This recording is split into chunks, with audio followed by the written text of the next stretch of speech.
So we're now joined by Molly Benjamin, founder of the Ladies Finance Club. Molly, welcome to Equity Mates. Thank you so much. Very excited to be here. So for those who haven't heard or come across Molly before, she is the founder of Ladies Finance Club, a group empowering women to take control of their finances and get money savvy. She has hosted workshops with global banks, law firms and tech startups and helped over 15,000 people take control of their financial future. So Molly, it's a pleasure to have you on the show. We're talking all things, I was about to say all things we wish we knew when we got started, but that doesn't really make sense. I guess all things we've learnt over our investing journey. So Molly, with all the experience that you have now, what's one thing you wish you knew when you were getting started? Okay, so the one thing I wish I knew, I guess, is I wish I had known about index funds and exchange traded funds. And they definitely existed because, they've been around in Australia since 2001, but for some reason they didn't really come on my radar until I had read The Barefoot Investor. And I know when I was starting out, I was getting a lot of hot tips from people, which is now what I pretty much say, do the opposite of. So I'd be listening into my dad's conversation with his investment clubs and be like, taking notes. But they knew when to buy and when to sell, and I didn't. So I held on to all these real doozies of stocks. And then I learned about, just wait, I can buy the index. So I can buy the top 200 companies in Australia, or I can buy the top 100, NASDAQ in America. And that was a real game changer for me. So I think, when we start out, we all think we're going to, it's betting on a horse. I didn't know what I was doing. I was just like, you know what, that sounds like a cool stock. I like the name. Let's see how it goes. I was doing very little research. I was literally, going in blind. And so I think now that, definitely what I've learned is, you've got to do that research. All my my stocks that have done well or have been ETFs, they're the investments that have done well. And, I think that the fact that data from the S&P Dow Jones indices shows 60% of large cap equity fund managers underperformed the S&P 500 in 2020. I mean, if the people who are paid to do this on a daily basis can't get it right, what hell and hope do I have? So as much as I would like to think, I can pick a winner, that was my biggest kind of learning. And I lost a bit of money that way, but hey, that's what teaches you. And then, you can not make those mistakes again. So now I'm sticking with those ETFs and those indexes, or if I do pick a stock, I research it really well. Similar to me, I think when I started, I was picking individual stocks and, wish that I'd come across the idea of a core and satellite and ETFs sooner than I did. But to your point, Molly, we all make these mistakes, learn from them, and now hopefully we're doing a much better job.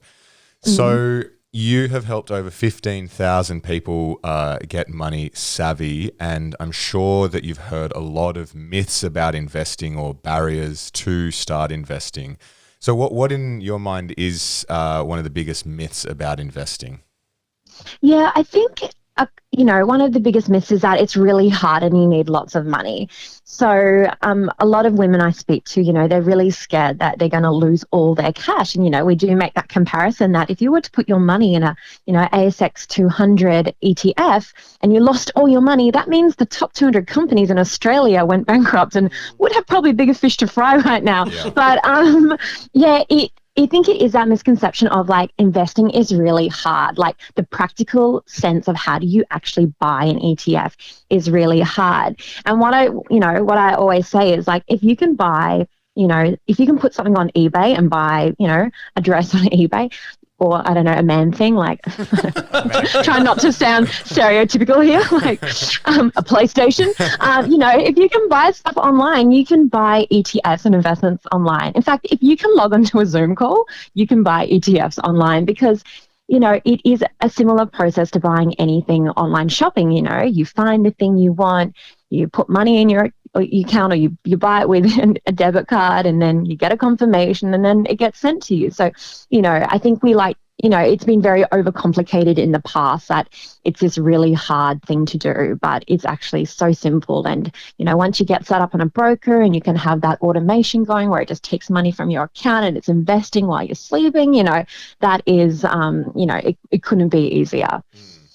Yeah, I completely agree. I don't think there's ever been a time where it's been easier and cheaper to start investing. So Totally. there's almost accessible. no excuse now to not be in the markets in some way. Well, no offense to anyone who out there who isn't in the markets, but and you don't need that much. Like, I'm always like, you can get started with like $50, you can get started with $500, and people are like, what? So you don't have to have like $10,000? I'm like, no, you don't. You can start small, dip your toes in the water. Yeah, absolutely. Yeah. So Molly, in your workshops, when you're speaking to people across social media, I'm sure you hear about plenty of resources and share plenty of resources with people looking to get started investing. As Bryce has just said, there's no excuse now. So in terms of some of the best resources, can you share any that you've come across, in particular, any free ones that you've come across? Yeah, so I mean, there's obviously some great podcasts out there, and I love You're in Good Company. I think that's a great place for people to start as well. Also, obviously, Equity Mates. Couldn't not say that one. But I mean, like, I think with what we do at Ladies Finance Club, we're a really nice starting point for people who are brand new to investing. We have our online course. We're running events and courses all the time on what are exchange traded funds and investing for beginners and but on a whole range of personal finances, because there's a lot of things you need to get into shape to actually get ready for investing. You got to get rid of that debt, you got to build that emergency fund, you got to make sure you don't need that money for like the next kind of 3 to 5 years. So I would say, without sounding really lame, Ladies Finance Club is a great place to start. It's a great resource.